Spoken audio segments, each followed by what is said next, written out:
Salt é o nível de encriptação que você vai fazer. Quanto mais salt você tiver, a matemática vai ficar mais complexa, vai ficar mais difícil, mas vai gerar mais complexidade. A nova maneira de secret assim, é quando tu vai gerar keys. Charles para encriptar e decriptar. Não, você fala assim, não sei decriptar, falando de secret, é tipo assim, você pega assim, o cara vai gerar um hash, então você vai gerar um hash, você dá um negocinho a mais, vai ter um seu servidor que está armazena escondido. Aí os caras que fazem, que era o hash no primeiro servidor e a senha dele.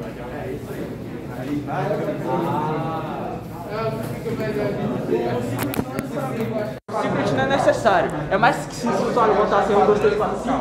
Ah, entendi.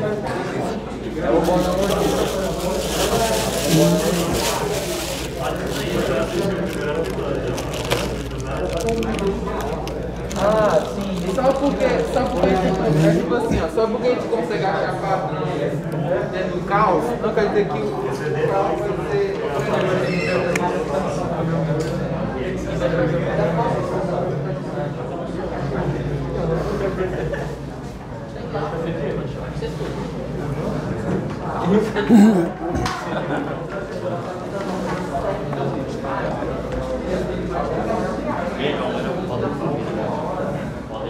Pronto. Eu preciso de um ajudante aí para operar lá. Vá lá, vá lá. Fique lá, fique lá. Eu senti firmeza em você. Vá. Vá. Tá gravando, não tá? Já aí, ó. Tá gravando? Tá, tá. Tá focado? Tá? Você também tá focado? Não, vai dar certo. Então vamos lá. Vem, pessoal. Há uma proposição. Vamos lá, pessoal. Vamos lá, prestando atenção aqui, ó. E vamos prestando atenção que agora começou. Eita, que zoeira, cara, isso aqui, hein? Que zoeira. Ó, pessoal, há uma proposição bem interessante sobre os números reais que diz o seguinte: dado o número real positivo, não importa qual o seu tamanho, sempre existe o inverso de um número natural que é menor do que ele. Isso é uma coisa simples, mas que tem muita utilidade. Vou colocar enunciado. Seja delta o número real. Se delta é positivo, então existe um número k natural não nulo, tal que o inverso de k é menor do que esse delta. E claro que 1 sobre k é positivo, ou seja, não importa quão pequeno seja o delta positivo, existe um número natural de modo que o inverso deste número natural é menor do que o delta. Isso é bem intuitivo, porque se o n vai crescendo, o que é que acontece com 1 sobre n? Vai diminuindo, uma questão já de limite, tá? Vai diminuindo. E ele diminui, vai diminuir em uma hora, passa a ser menor do que o delta. Ou seja, em outras palavras, está aqui a reta numérica, está aqui o zero, está aqui o delta. E não importa o quão pequeno ele seja. Existe um n, tal que o inverso de n, existe um n natural, não nulo, tal que o inverso do n está antes do delta. É menor do que delta. Diga. Se quiser estender isso pro S dando do outro lado, sendo negativo. Também. Existe um n inteiro, se o delta for negativo, tal que o delta é menor do que 1 sobre n, que é menor do que zero. Aí é o n inteiro. Se vale para cá, vale para lá. E a prova disso é simples. É um resultado até admissível, razoável, mas eu vou dar a prova, porque a prova equivale, a demonstração disso equivale a você observar o seguinte. Primeiro, veja que, antes de tudo, veja que o conjunto dos números, o conjunto dos números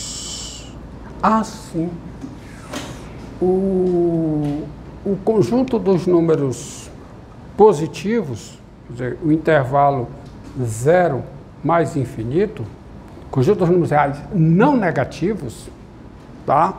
E aí eu não falei sobre intervalos aqui ainda não, né? Mas isso aqui é o conjunto dos números reais não negativos. Esse conjunto aqui é a união da seguinte família. É a união dos N naturais não nulos, a união em N natural não nulo, dos seguintes intervalos. Intervalo N menos 1, N. Eu vou precisar mais intervalos na frente. Isso começa com o quê? Qual é o primeiro intervalo dessa família? Qual é? 0 fechado, 1 aberto. Qual é o segundo intervalo? Qual é o segundo intervalo? 1 fechado, 2 aberto. Qual é o terceiro intervalo?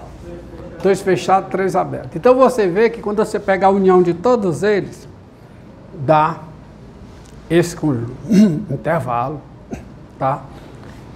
Logo, se delta é positivo, então 1 sobre delta também é positivo. Se o delta é positivo, então estou escrevendo errado, né? Fora da linha, né? Tá tudo fora de esquadro. Se delta é positivo, então 1 sobre delta também é positivo, que é o inverso do delta. E assim, por causa disso aqui, existe um K natural não nulo, tal que o número 1 sobre delta pertence ao intervalo K menos 1, K aberto. Por quê? O que é necessário e suficiente para que um número real pertença à união dos elementos de uma família? É que ele pertença a pelo menos um conjunto da família. Então, como o delta é positivo, e como esse conjunto aqui é esse, o 1 sobre delta está aqui dentro. Então, se ele está aqui dentro, ele está na união. Se ele está na união, ele pertence a um dos intervalos. Isto é,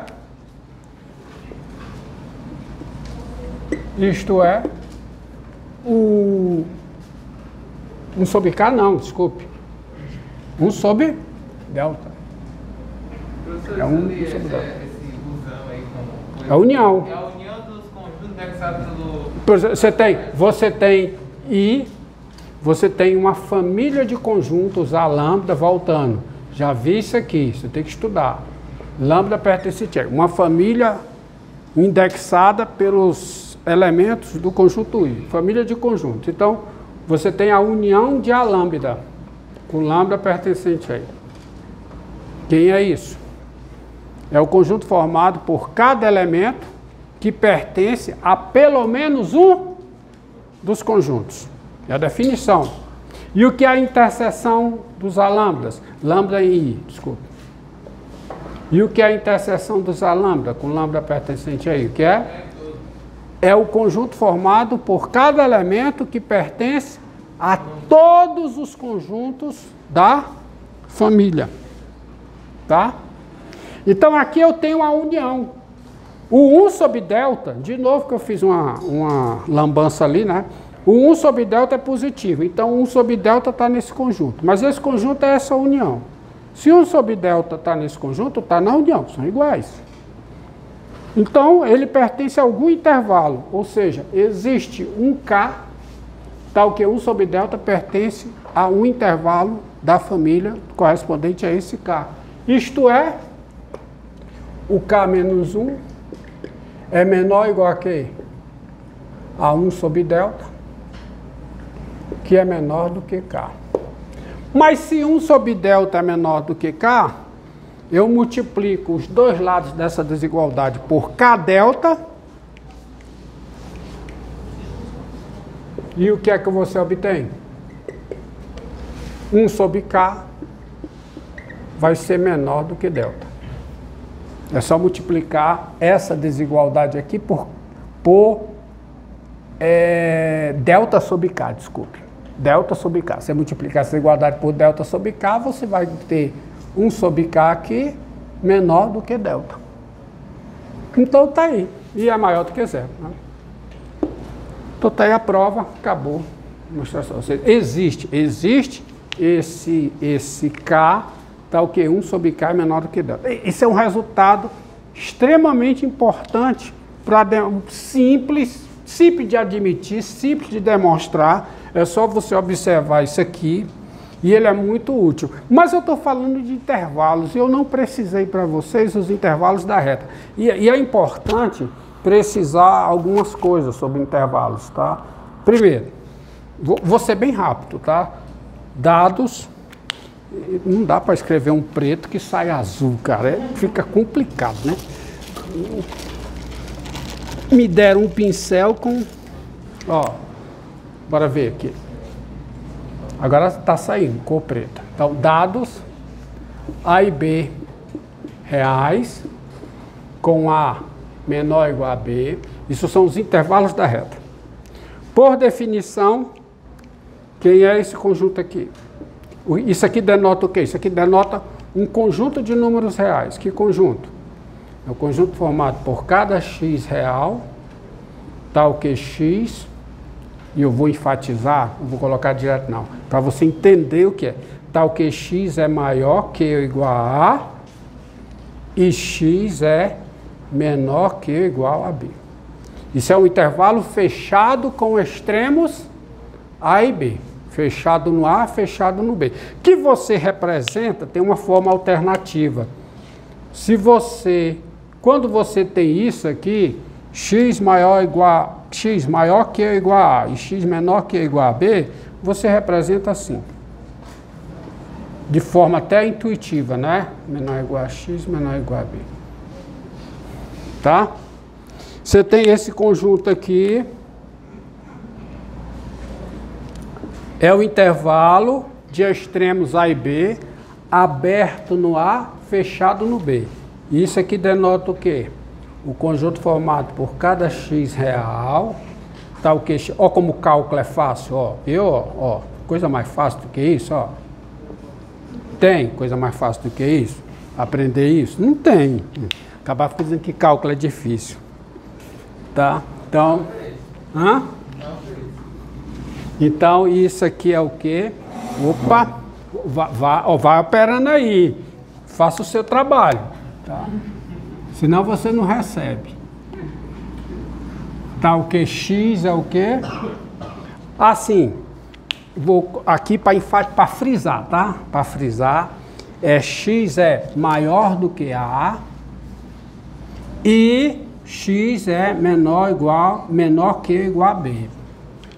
Que você, por preguiça, arruma maneira de escrever assim, porque é mais cômodo, né? Não é por preguiça, não, é mais cômodo. A menor do que x, menor que ou igual a b. Mas veja que aqui está, isso aqui é uma conjunção, isso aqui é a preposição é, se lê i, tá certo? Bem, esse aqui denota o quê? O conjunto formado por cada x real, tal que x é maior que ou igual a A e x é menor do que B. Por comodidade, a gente escreve também assim, x pertence aos reais, tal que a é menor ou igual a x, menor do que B, tá certo? Finalmente, tem um intervalo aberto de extremos A e B. Aberto no A, aberto no B. A e B, em qualquer situação, são ditos extremos do intervalo. Isso aqui é o conjunto formado por cada x real, tal que o quê? Tal que x é maior do que A e x é menor. Muito bem. Que também você, por conveniência, e daqui para frente a gente vai fazer isso, escreve assim, A menor do que x menor do que... Toda vida que você tem isso, você escreve dessa forma. Tá? Óbvio que você tem, tá? Dessa definição, você tem o seguinte, quem é o intervalo fechado AA? É o conjunto unitário, formado pelo A. E se você... Já está almoçando, cara? Olha o tamanho da merenda do cidadão. Ih, vai sair no YouTube, ó. Tá. AA, sim. Isso aqui é a mesma coisa que o quê? Que AA, que é igual a quê? Que é igual a quê? Que é igual a quê? Vazio, né, meu filho? Claro. Tá? Vazio. Porque o único elemento que poderia estar aqui era o A. Mas para estar aqui tem que ser menor do que A. Então o A não está, então é vazio. Tá certo? Tá? Não tem jeito. Quanto tempo aí, garoto? Não, ainda dá para escrever alguma. Não, dá uma encerrada e começa. Para e recomeça, por favor.